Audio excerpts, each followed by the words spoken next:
আদম আমাদের জন্য আল্লাহর কাছে একটু সুপারিশ করেন যাতে করে আমাদের কষ্ট লাঘব হয়ে যায়। হযরত নূহ আলাইহিস সালাম বলবেন না আমার সন্তান কেনানকে আমি উড়ানোর জন্য নৌকায় উঠানোর জন্য অনেক চেষ্টা করেছিলাম কিন্তু আমি পারি নাই। আমার আল্লাহ আমার উপরে আক্রোশ হয়ে আছেন, সুতরাং আমি নিজে ইয়ানাফসি করছি, তোমরা চলে যাও। আমার সন্তান আমার ইব্রাহিম আলাইহিস সালামের কাছে, ইব্রাহিম খলিলুল্লাহর কাছে চলে যাও। ইব্রাহিম আলাইহিস সালামের কাছে আসবেন। ইব্রাহিম খলিলুল্লাহর কাছে আসার পরে বলবেন, আপনি হচ্ছেন আলী বনি ইব্রাহিম জাতির পিতা, আপনি আমাদের জন্য একটু আল্লাহর কাছে প্রার্থনা করেন যাতে করে আমাদের কষ্ট লাঘব হয়ে যায়। হযরত ইব্রাহিম আলাইহিস সালাম বলবেন, আমি এই কাজের উপযুক্ত নই, সুতরাং তোমরা চলে যাও হযরত ঈসা আলাইহিস সালামের কাছে। ঈসা আলাইহিস সালামের কাছে আসবেন। ঈসা আলাইহিস সালামের কাছে আসার পরে ঈসা আলাইহিস সালামকে বলবেন, আপনি একটু ব্যবস্থা করে দেন আমাদের এই কষ্ট লাঘব করার জন্য, আল্লাহর কাছে সুপারিশ করুন যাতে করে আমরা এই বিপদ থেকে, এই নির্হার অগ্নিশিখা থেকে আমরা বাঁচতে পারি। হযরত ঈসা আলাইহিস সালাম বলবেন, না আমি এই কাজের উপযুক্ত নই, তোমরা চলে যাও হযরত বিশ্ব মুহাম্মদ রাসূলুল্লাহ সাল্লাল্লাহু আলাইহি সাল্লামের কাছে চলে যাও। সুবহানাল্লাহ। হযরত ইব্রাহিম হযরত রাসূলুল্লাহ সাল্লাল্লাহু আলাইহি সাল্লাম মাকামে মাহমুদ সিজদায় থাকবেন। উনি মাকামে মাহমুদ সিজদায় থাকার পরে আল্লাহর কাছে ডাকবেন, ইয়া উম্মতি ইয়া উম্মতি, উম্মত উম্মত বলে ডাকবেন। আল্লাহ বলবেন, ও নবীজি আপনি মাথা উঠা, আজকে আপনি আমার কাছে সুপারিশ করেন, আমি আজকে আপনার সুপারিশ কবুল করব। আপনি প্রার্থনা করেন, প্রার্থনা কবুল করব। আল্লাহ পাক বলেন, এভাবে যখন আল্লাহ নবী বিশ্ব মুহাম্মদ সাল্লাল্লাহু আলাইহি সাল্লাম মাথা উঠাবেন, মাথা উঠানোর পরে বলবেন, তুমি ইয়া নবী আপনি সুপারিশ করতে থাকেন, আমি সুপারিশ কবুল করব। আল্লাহ রাব্বুল আলামিন বলবেন, তুমি চলে যাও জাহান্নামের ভিতরে গিয়ে দেখো যাদের সরিষা পরিমাণ যাদের ঈমান রয়েছে, জাহান্নাম থেকে ওদেরকে উঠায় নিয়ে আসো। জাহান্নাম থেকে উঠায় নিয়ে আসবে যাদের অন্তরে সরিষার পরিমাণ মতো ঈমান রয়েছে। আল্লাহ পাকের কাছে এসে আমার মাকামে মাহমুদের সিজদায় নত হয়ে যাবেন, সিজদায় নত হয়ে বলবেন, ইয়া উম্মতি ইয়া উম্মতি ইয়া উম্মত ইয়া উম্মত বলে কান্নাকাটি শুরু করবেন। আল্লাহ পাক বলবেন, ও নবীজি ও দোস্ত মাথা উঠাও, তুমি সুপারিশ করো, তোমার সুপারিশ কবুল করব। তুমি আমার কাছে প্রার্থনা করো, প্রার্থনা কবুল করা হবে। আল্লাহর নবী বলবেন, ইয়া রাব্বুল আলামিন মাবুদ মাওলা, জাহান্নামের ভিতরে আরো অনেক লোক দেখলাম। আল্লাহ পাক বলবেন, নবীজি যাও জাহান্নাম থেকে তুমি ওদেরকে নিয়ে আসো, যাদের অন্তরে সরিষা পরিমাণ ঈমান রয়েছে, ওদেরকে তুমি উঠায় নিয়ে আসো। উঠানো হবে। এরপর আল্লাহ পাক বলেন যে হযরত রাসূল পাক সাল্লাল্লাহু আলাইহি সাল্লাম মাকামে মাহমুদে আবার কান্নায় ভেঙে পড়বেন। আল্লাহ পাকের কাছে বলবেন, ইয়া রাব্বুল আলামিন ইয়া উম্মতি ইয়া উম্মতি, আমার উম্মত আমার উম্মত। আল্লাহ পাক বলে, ও নবী তুমি মাথা উঠাও, তুমি প্রার্থনা করো, তুমি আমার কাছে সুপারিশ করো, তোমার সুপারিশ কবুল করব। এবার আল্লাহ পাক বলে, বান্দারে যাও জাহান্নামের মধ্যে গিয়ে দেখো যাদের অন্তরে বিন্দু পরিমাণ ঈমান রয়েছে, ওদেরকে উঠায় নিয়ে আসো। এবার ওদেরকে উঠানো হবে। আল্লাহ পাকের কাছে বলবেন, ইয়া রাব্বুল আলামিন মাবুদ মাওলা, আমি আরো অসংখ্য লোকদেরকে জাহান্নামের ভিতর দেখলাম, ওদের জন্য একটু সুপারিশ করার জন্য অনুমতি দেন। অর্থাৎ যারা কালেমা পড়েছে ওদেরকে আনার জন্য, জাহান্নাম থেকে উঠানোর জন্য আপনি অনুমতি দিয়ে দেন। আল্লাহ পাক রব্বুল আলামিন বলেন, ও নবীজি যারা ঈমান আনয়ন করেছে, যারা কালেমা পড়েছে, আমি আল্লাহ রাব্বুল আলামিন নিজেই তাদেরকে জাহান্নাম থেকে অঞ্জলি ভরে উঠায় নিয়ে আসবো। জোরে জোরে সুবহানাল্লাহ। আল্লাহ রাব্বুল আলামিন এজন্য বলেছেন যে কঠিন কিয়ামতের দিন মুসিবতের সময় যখন জাহান্নামের ভিতরে নিক্ষেপ করা হবে, জাহান্নামের ভিতরে দুইজন ব্যক্তি চেঁচামেচি করতে থাকবে, হট্টগোল করতে থাকবে। আল্লাহ পাক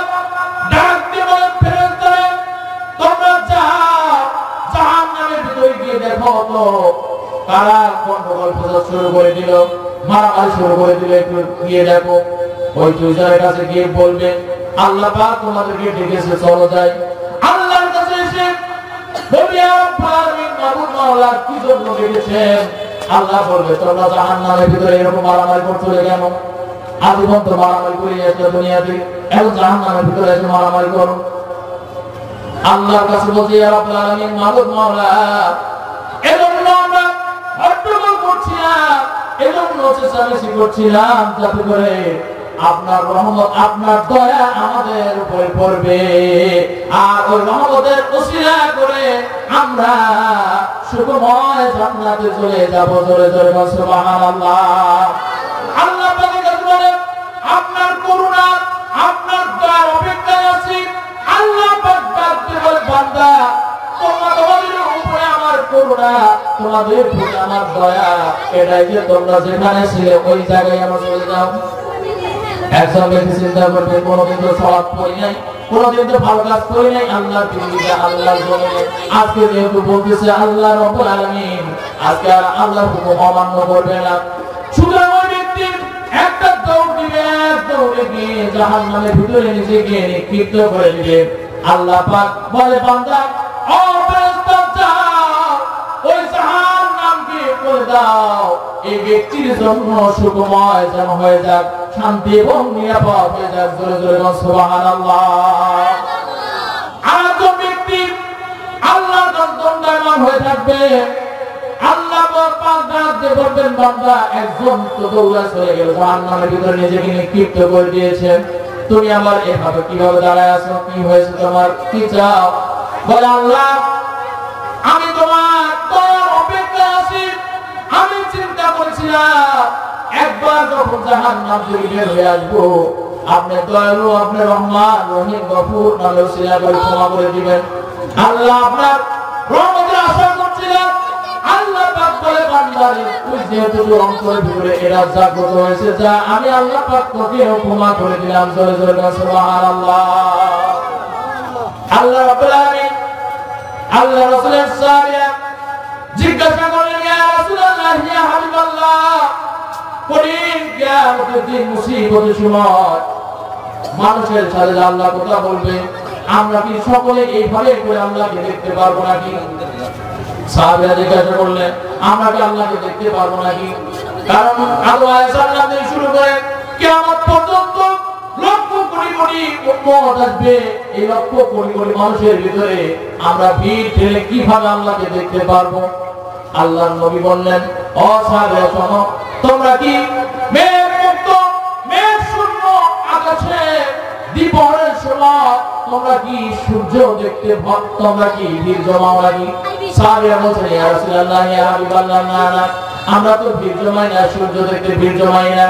এরপর ঈশ্বর বললেন ও সাহাবীরা শোনো, তোমরা মেঘশূন্য আকাশে পূর্ণিমার চাঁদ দেখতে কি তোমরা ভিড় করো? আল্লাহর রাসূলের সাহাবীরা বলছেন ইয়া রাসূলুল্লাহ, ইয়া হাবিবাল্লাহ, হুজুর আমরা ভিড় করি না, আমরা ভিড় জমাই না, আমরা অনায়াসে আমরা চন্দ্রকে দেখি, সূর্যকে দেখি। আল্লাহর নবী বললেন ও সাহাবীরা শোনো, কঠিন কিয়ামতের দিন মুসিবতের সময় আল্লাহ রাব্বুল আলামিন তোমাদের কাছে বলে আসবে, আর দুনিয়াবাসী কঠিন কিয়ামতের দিন মুসিবতের সময় আল্লাহকে দেখবে অনায়াসে, তাদের কোনো ভিড় জমবে না। জোরে জোরে বলো সুবহানাল্লাহ। সূর্য চন্দ্র দেখতে যেমন তোমরা ভিড় করো না, কঠিন কিয়ামতের দিন আল্লাহকে দেখতেও এরকম তোমরা ভিড় করবে না। আল্লাহর রাসূলের সাহাবীরা জিজ্ঞাসা করলেন হযরত আমর বিন আস রাদিয়াল্লাহু তাআলা আনহু হুজুরের কাছে জিজ্ঞাসা করলেন ইয়া রাসূলুল্লাহ, ইয়া হাবিবাল্লাহ, একজন বেদুইন হাদিসটি হযরত আবু হুরায়রা থেকে বর্ণিত, তিনি বলেছেন রাসূল সাল্লাল্লাহু আলাইহি ওয়াসাল্লাম ইরশাদ করেছেন আল্লাহ রাসূলের কাছে একজন বেদুইন এসে বলল ইয়া রাসূলুল্লাহ, ইয়া হাবিবাল্লাহ, এই যে জান্নাতে যাব কি কাজ করলে জান্নাতে সরাসরি জান্নাতে যাওয়া যাবে একটু আমাকে বলে দেন। আল্লাহর নবী বললেন তুমি আল্লাহ পাকের ইবাদত করবে, তার সাথে শরীক করবে না, সালাত আদায় করবে, যাকাত দিবে, সিয়াম রাখবে। ওই ব্যক্তি বললেন ইয়া রাসূলুল্লাহ, ইয়া হাবিবাল্লাহ, হুজুর গো আপনি যা বললেন আমি এর চাইতে বেশি কিছু করব না, কমও করব না। এবার আল্লাহ রাসূল বললেন ওই লোকের কথা বলে হুজুরের দরবার থেকে চলে যেতেছেন, আল্লাহর রাসূল সাল্লাল্লাহু আলাইহি সাল্লাম সাহাবীদেরকে ডাক দিয়ে বললেন, সাহাবীরা শোনো, কেউ যদি তোমরা কোন জান্নাতি ব্যক্তিকে দেখে খুশি হতে চাও তাহলে এই ব্যক্তির দিকে তাকাও। জোরে জোরে বলুন সুবহানাল্লাহ। আল্লাহ রাব্বুল আলামিন এজন্য বলছেন, কঠিন কিয়ামতের দিন মুসিবতের সময় এরকম ভাবে জান্নাতীরা জান্নাতের দিকে চলে যাবে, জাহান্নামীরা জাহান্নামের দিকে চলে যাবে। আল্লাহ পাক সূরা হাশরের ভিতরে ডাক দিয়ে বলছেন, লা ইয়াস্তাবি আসহাবুন নারি ওয়া আসহাবুল জান্নাহ, আসহাবুল জান্নাতি হুমুল ফাইজুন। আল্লাহ রাব্বুল আলামিন বলেন, একজন জান্নাতি এবং একজন জাহান্নামী, এই দুইজন ব্যক্তি কখনোই সমান হতে পারে না। জান্নাতীরাই হচ্ছে সবচাইতে সুগময় এবং তারাই সফলকামী। আল্লাহ রাব্বুল আলামিন বলেন, কঠিন কিয়ামতের দিন মুসিবতের সময় সব শেষে যে ব্যক্তি জাহান্নাম থেকে উঠে চলে আসবে, আল্লাহ রাসূল সাল্লাল্লাহু আলাইহি সাল্লাম বলেছেন, সব শেষে যে জাহান্নাম থেকে উঠে আসবে আর সর্বশেষে যে ব্যক্তিটি আল্লাহ জান্নাতে প্রবেশ করবে সেই ব্যক্তিকে আমি ভালোভাবে চিনি।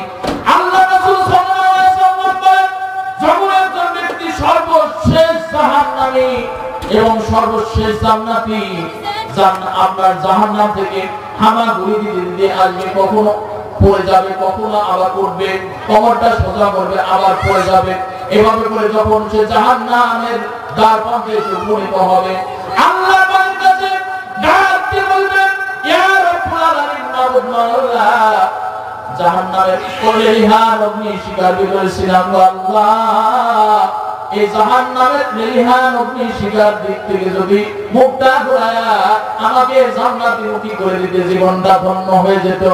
এবার আল্লাহ পাক ডাক দিয়ে বলেন, আমি যদি তোকে জান্নাতে মুখী করে দেই তাহলে কি আর কোনদিন আমাকে চাইবে না? বলেন না, চাব না।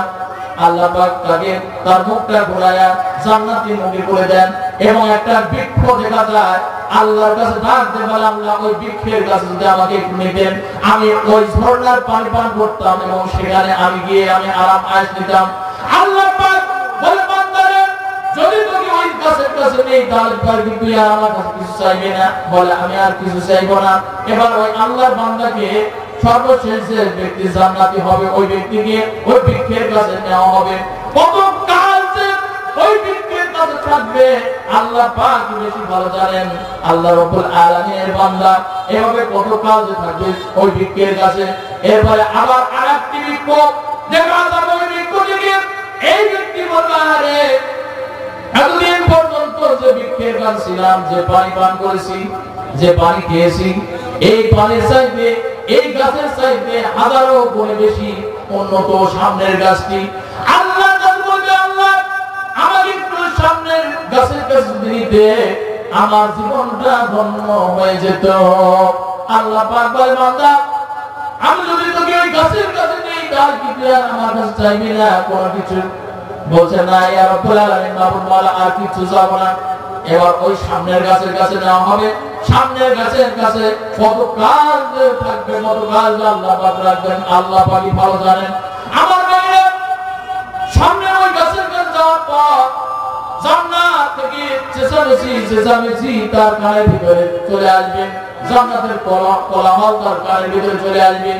আল্লাহর কাছে বলবে, আল্লাহ আমাকে যদি ওই জান্নাতের নিকটবর্তী করে দিতে আমার জীবনটা ধন্য হয়ে যেত। জোরে জোরে বলুন সুবহানাল্লাহ।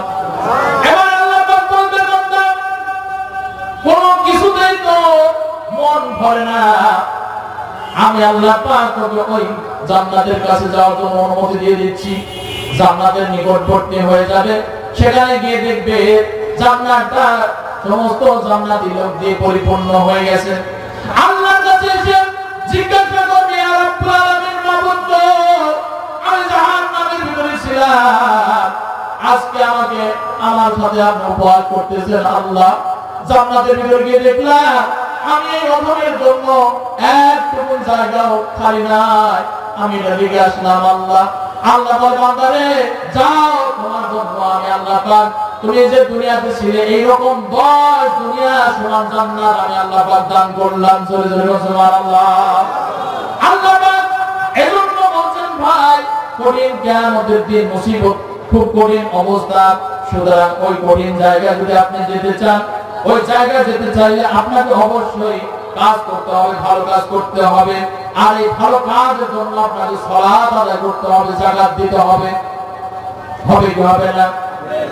আল্লাহ রাব্বুল আলামিন বলেন কি করলে এই জান্নাতে যাওয়া যাবে? আল্লাহ রাসূল সাল্লাল্লাহু আলাইহি ওয়াসাল্লাম বলে আল্লাহ রাসূলের কাছে একজন ব্যক্তি এসে বলল, ইয়া রাব্বুল আলামিন, মাবুদ মাওলা, ইয়া রাব্বুল আলামিন, আল্লাহ রাসূলের সাহাবী আমর বিন আস রাদিয়াল্লাহু তাআলা আনহু বলে, ইয়া রাসূলুল্লাহ, ইয়া হাবিবাল্লাহ, আপনার ডান হাতটা একটু সামনের দিকে আগায় দেন যাতে করে আপনার হাতে আমি হাত রেখে বায়াত গ্রহণ করতে পারি। আল্লাহ রাসূল তার ডান হাতটা এইভাবে করে বায়াত করে দিলেন। এবার আমর বিন আস তার দুই হাতকে গোটায় নিলেন, নেওয়ার পরে জিজ্ঞাসা করছেন, আল্লাহ রাসূল জিজ্ঞাসা করছেন, ও আমর বিন আস, তুমি কেন বায়াত গ্রহণ করতে চায়? আবার তোমার দুই হাতটা গোটায় নিলেন। বলে, আল্লাহ, ইয়া রাসূলুল্লাহ, ইয়া হাবিবাল্লাহ, হুজুর, আমাকে যেন ক্ষমা করে দেওয়া হয়। আর নবী রাসূল পাক সাল্লাল্লাহু আলাইহি ওয়াসাল্লাম ডাক দিয়ে বলে, ও আমর বিন আস, শোনো, যখন তুমি কালেমা পড়ছো, যখন তুমি মুসলমান হয়ে গেছো, আল্লাহ রাব্বুল আলামিন তোমার মুসলমান হওয়ার সঙ্গে সঙ্গে অতীতের সমস্ত গুনাহগুলোকে maaf করে দিয়েছেন। জোরে জোরে সুবহানাল্লাহ। আমর বিন আস মুসলমান হওয়ার সঙ্গে সঙ্গে তার অতীতের সমস্ত গুনাহগুলো maaf হয়ে যায়। একজন ব্যক্তি হিজরত করলো, হিজরতের পূর্বে সমস্ত গুনাহগুলো maaf হয়ে যায়। একজন ব্যক্তি হজ করলো, হজও তার পূর্বের গুনাহগুলো maaf করে দেয়। আল্লাহ রাসূল সাল্লাল্লাহু আলাইহি সাল্লাম এভাবে করে বলেছেন, জান্নাতের ভিতরে কত নাজ নিয়ামত আছে। আল্লাহ রাব্বুল আলামিন এজন্য বলেন, ও আমার উম্মতি মুহাম্মাদরা, তোমরা শোনো, তোমরা যদি আমার প্রতি ঈমান আনয়ন করো, তাহলে তোমরা অবশ্যই সেই জান্নাতের ভিতরে চলে যেতে পারবে। আল্লাহ রাসূলের সাহাবী হযরত আনাস রাদিয়াল্লাহু তাআলা আনহু বলেন, হযরত সাদ বিন মুআয রাদিয়াল্লাহু তাআলা আনহু আল্লাহ রাসূল একই হাওদার উপরে অর্থাৎ একই সওয়ারিতে হযরত মুআয পিছনের দিকে বসা আর বিশ্বনবী মুহাম্মদ রাসূলুল্লাহ সাল্লাল্লাহু আলাইহি সাল্লাম সামনের দিকে বসা। আল্লাহ রাসূল সাল্লাল্লাহু আলাইহি সাল্লাম হযরত মুআয বিন জাবালকে ডাক দিয়ে বলছে, মুআয বিন জাবাল, শোনো, ও মুআয বিন জাবাল, তুমি কি করো? হযরত মুআয বিন জাবাল, লাব্বাইক সাদাক ইয়া রাসূলুল্লাহ, ইয়া হাবিবাল্লাহ, হুজুর, আমি উপস্থিত আছি, আপনার কথা শুনতে প্রস্তুত আছি। আল্লাহ রাসূল সাল্লাল্লাহু আলাইহি সাল্লাম আবার ডাক দিচ্ছেন, ও সাদ বিন মুআয।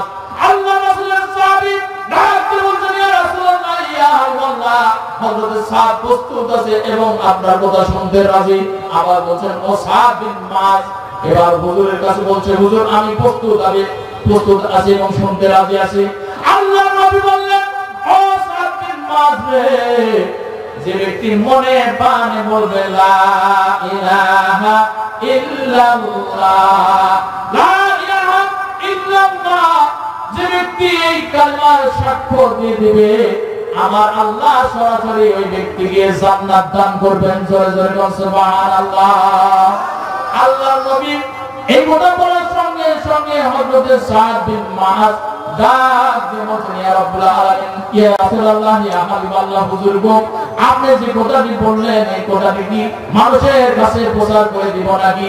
আল্লাহর নবী বললেন, ও সাদ বিন মুআয, শোনো, তুমি যদি এই কালেমার কথা মানুষের কাছে প্রচার করে দাও, তাহলে শুধু লোকেরা এই কালেমার উপরে নির্ভর করে বসে থাকবে, তারা আমল করবে না। সুতরাং ওদেরকে আমল করার উপরে ছেড়ে দাও। শুধু কালেমা পড়লেই যে মুসলমান হয়ে আল্লাহর জান্নাতে যাওয়া যাবে তা না, ওরা আমল করতে পারে। আল্লাহ রাব্বুল আলামিন বলেছেন, আল্লাহ রাসূল সাল্লাল্লাহু আলাইহি সাল্লাম বলেন, ওয়া আন আব্দুল্লাহ ইবনে উমর রাদিয়াল্লাহু তাআলা আনহু قال رسول الله صلى الله عليه وسلم كتب الله مقادير الخلائق قبل أن يخلق السماوات والأرض قال وكان عرشه على الماء। হযরত আব্দুল্লাহ ইবনে উমর রাদিয়াল্লাহু তাআলা আনহু বলেন, كتب الله مقادير الخلائق قبل আইয়াখলুকা সামাওয়াতি ওয়াল আরদি বি50 আলফা সানা।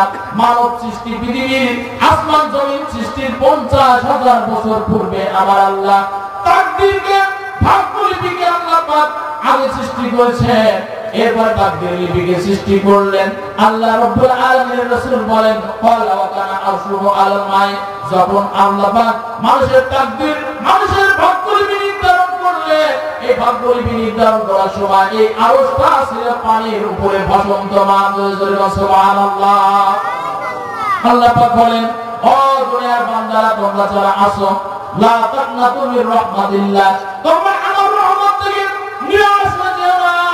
তোমরা অপরাধ করবে, আমি আল্লাহ পাক গুনাহ ক্ষমা করতে রাজি আছি। আল্লাহ রাসূলের কাছে একজন সাহাবী এসে বললেন ইয়া রাসূলুল্লাহ ইয়া হাবিবাল্লাহ হুজুর, আমি তো একজন মহিলার সাথে আমি আসল কাজ ব্যতীত যা ইচ্ছা তা করেছি, সুতরাং আমি তো অর্থাৎ শাস্তিযোগ্য অপরাধ আমি করেছি। আল্লাহ রাসূল সাল্লাল্লাহু আলাইহি সাল্লাম বললেন ও সাহাবী, তুমি কি আমাদের সাথে সালাত আদায় করেছো? ওই ব্যক্তি বললেন হ্যাঁ, আমি সালাত আদায় করেছি। আল্লাহ রাসূল সাল্লাল্লাহু আলাইহি সাল্লাম বললেন আল্লাহ পাক তোমার সমস্ত গুনাহগুলোকে maaf করে দিয়েছেন, কারণ আল্লাহ রাব্বুল আলামিন বলেন, আল্লাহ পাক বলেন ইন্নাল হাসানাতা ইউযহিবনাস সাইয়্যাত যালিকা যিকরা লিযাকিরিন। অবশ্যই ভালো কাজ মন্দকে বিদূরিত করে দেয়, এটা স্মরণকারীদের জন্য স্মরণীয়। আল্লাহ সুবহানাহু ওয়া তাআলা এভাবে করে মানুষকে বোঝাইছেন যে তোমরা লা তাকনাতু মির রাহমাতিল্লাহ, হে জাতিরা, হে লোকেরা, তোমরা অপরাধ করতে করতে যারা নিরাশ হয়ে গেছো তোমরা ইসলামের দিকে ফিরে আসো। ইসলামের দিকে ফিরে আসার দরকার আছে না নাই? আল্লাহ সুবহানাহু ওয়া তাআলা আমাদেরকে ইসলামের দিকে সঠিকভাবে ফিরে আসার মতো তৌফিক দান করেন। সকলে বলেন আল্লাহুম্মা আমিন। তো এখন ইশারের সালাত আদায় করে ইশারের সালাত আমাদের আমার আলোচনা হবে ইনশাআল্লাহ।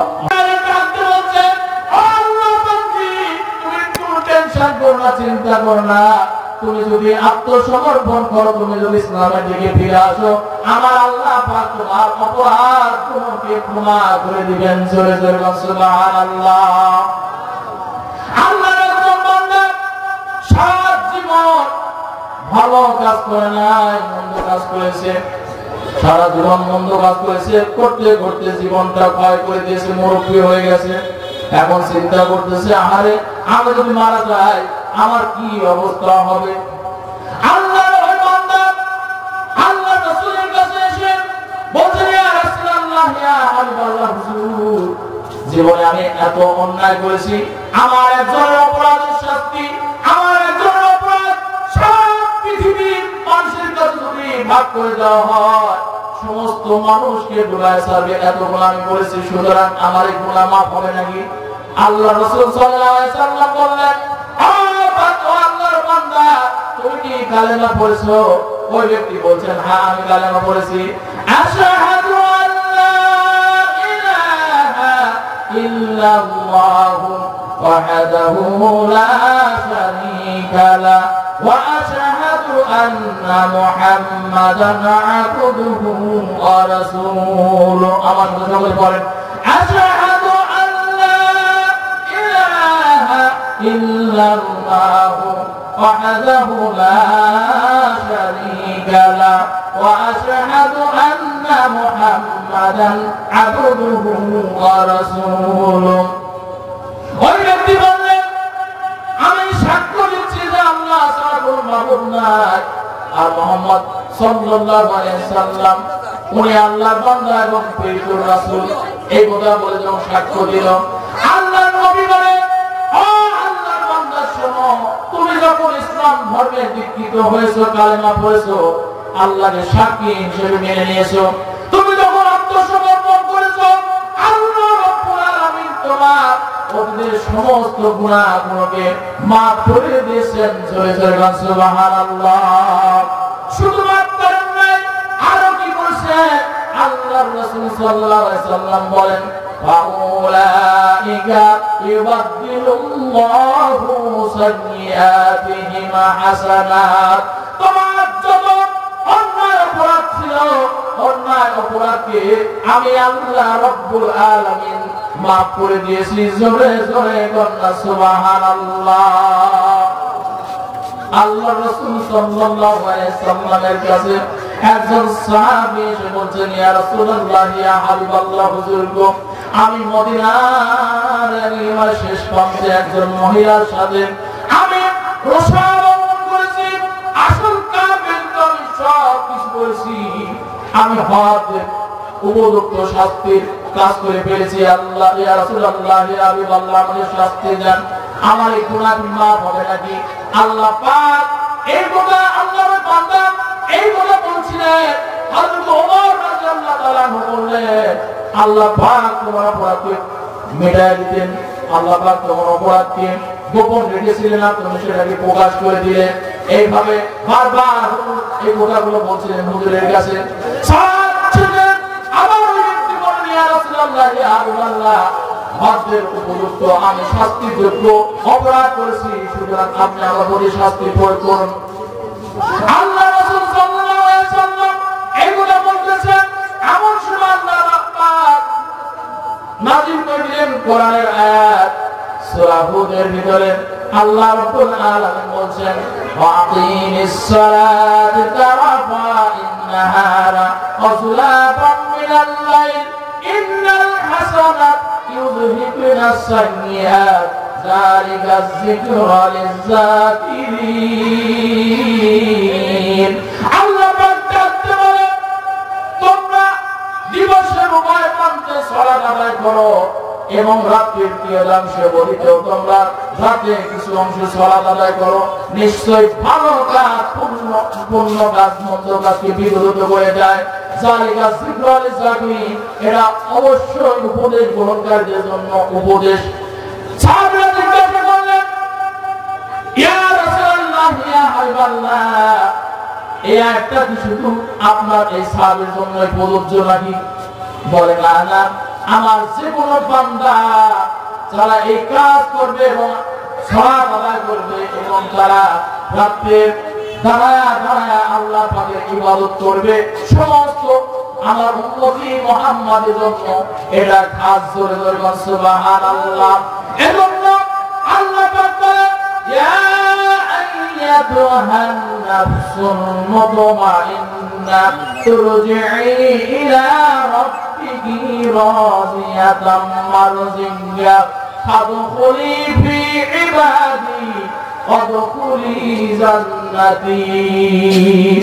আল্লাহ পাক বলেন, হে প্রশান্ত চিত্ত, হে প্রশান্ত আত্মা, তুমি সন্তুষ্ট এবং সন্তোষ ভাজন হয়ে তোমার রবের দিকে ফিরে আসো। তুমি যদি ফিরে আসো, আল্লাহ পাক বলেন, ফাদখুলি ফি ইবাদি, আমার নেক বান্দাদের ভিতরে অন্তর্ভুক্ত হয়ে যাও, আর ওয়াদখুলি জান্নাতি, আমার জান্নাতের ভিতরে তোমরা ঢুকে যাও। জোরে জোরে সুবহানাল্লাহ। এখন কথা হলো ভাইজান, জান্নাতের আশা আমাদের আছে না নাই? তো এই জান্নাতের আশা মৃত্যুর পরে করব না মৃত্যুর আগে? আমরা এখন মৃত না জীবিত? আমরা এখন জীবিত। আল্লাহ পাক ডাকতে বলে, সূরা বাকারা 254 নম্বর আয়াতের ভিতরে আল্লাহ পাক ঘোষণা করছেন, ইয়া আইয়ুহাল্লাযীনা আমানু আনফিকু মিম্মা রাযাকনাকুম মিন ক্বাবলি আন ইয়াতিআ ইয়াওমুন লা বাইউন ফীহি ওয়ালা খুল্লাতুন ওয়ালা শাফাআ ওয়াল কাফিরুনা হুমুল যালিমুন। আল্লাহ পাক ডাকতে বলেন, ও বিশ্বাসীরা, তোমরা যারা ঈমান করেছো, তোমরা যারা বিশ্বাস স্থাপন করেছো, তোমরা দান করো তোমাদের সম্পদ থেকে। ওই দিন আসার পূর্বে, যেদিন কোনো কোয়ালিটি চলবে না, যেদিন কোনো বন্ধুত্ব থাকবে না, কোনো সুপারিশ দিয়ে হবে না, ওই দিন আসার পূর্বেই তোমরা দান সৎকার করো। অবশ্যই জালেমরাই হচ্ছে অস্বীকারী, অকৃতজ্ঞতাকারী। আল্লাহ পাক বলেন, ও বান্দারা, তোমরা যদি দান করো, আল্লাহ রাব্বুল আলামিন সূরা বাকারা 261 নম্বর আয়াতের ভিতরে ঘোষণা করেন মাসালুল লাযিনা ইউনফিকুনা আমওয়ালাহুম কামাসালি হাব্বাতিন আমবাতাত সাবআ সানাবিলা ফি কুল্লি সুনবুলাতিন মিয়াতু হাব্বা আল্লাহু যুযাইফু লিমান ইয়াশা আল্লাহু হাসীবুন আলীম। আল্লাহ পাক বলেন যারা দান সদকা করে তাদের উদাহরণ হলো একটি শস্য বীজের সমান। একটি শস্য বীজ আর একটি শস্য বীজ থেকে 7টি ছোলা বের হয়ে গেল। 7টি ছোলা আল্লাহ রাব্বুল আলামিন একটি ছোলায় 100 করে দানা দিয়ে দিলেন। এভাবে করে আমার কোন বান্দা যদি দান করতে যাবে আল্লাহু ইউযাইফু লিমান ইয়াশা, আমি আল্লাহ পাক যাকে চাই এভাবে করে আমি আল্লাহ পাক তাদের দানকে আমি বৃদ্ধি করতে থাকি। আল্লাহু ওয়াসিউন আলিম, আল্লাহ হচ্ছেন প্রাচুর্যময় এবং মহাজ্ঞানী। এজন্য আল্লাহ পাক বলেন আল্লাহ রাসূলের সাহাবীরা জিজ্ঞাসা করলেন ইয়া রাসূলুল্লাহ ইয়া হাবিবাল্লাহ হুজুর গো, কোন দান সবচেয়ে শ্রেষ্ঠ, কোন সময় দান সবচেয়ে মঙ্গলজনক, সবচেয়ে শ্রেষ্ঠ দান? আল্লাহ রাসূল বললেন যখন তুমি সুস্থ থাকো, যখন তুমি সুস্থ থাকো তোমার একদিকে তোমার চাহিদা থাকে তোমার ধনী হওয়ার, আমার সম্পদশালী হওয়ার চিন্তা ভাবনা থাকে, আর একদিন তোমার দরিদ্র হওয়ার ভয় থাকে। এই সময় দান হচ্ছে সবচেয়ে শ্রেষ্ঠ দান। এই সময় যদি দান করেন ভাইজান, আমার আল্লাহ পাক আপনার এই দানকে কবুল ও মঞ্জুর করে নেবেন। জোরে জোরে বলুন সুবহানাল্লাহ। আল্লাহ পাক সূরা হাসরের 18 নম্বর আয়াতের ভিতরে ঘোষণা করছেন ইয়া আইয়ুহাল্লাযীনা আমানুত্তাকুল্লাহা ওয়াল তানজুরু নাফসুম মা কদ্দামাত লিগাদ ওয়াত্তাকুল্লাহ ইন্নাল্লাহা খাবীরুম বিমা তা'মালুন। আল্লাহ পাক বলেন ও বিশ্বাসীরা, আল্লাহ রাব্বুল আলামিন বলেন অবিশ্বাসীরা শোনো। আসলে ভুল হয়েছে। আল্লাহ পাক বলেন ও বিশ্বাসীরা তোমরা আল্লাহকে যথার্থ ভয় করো, আর তোমাদের প্রত্যেকের জানা উচিত সে আগামী কালের জন্য কি সঞ্চয় করেছে এই সম্পর্কে চিন্তা ভাবনা করা। এই সম্পর্কে চিন্তা ভাবনা করার দরকার আছে না নাই? আল্লাহ পাক আমাদেরকে যেন জিন্দা থাকতে যেন আমরা দান সদকা করে যেন আমরা যেতে পারি। সুতরাং আমরা যারা এই মসজিদের জন্য ভাইজান দান করতে কারাগার রাজি আছি, যারা রাজি আছে একটু হাতটা তুলেন। মাশাআল্লাহ মারহাবা। এবার একটু ভাইজান আপনার বাম পা একটু পকেটে ঢুকান, পা ঢুকাবেন না হাত ঢুকাবেন।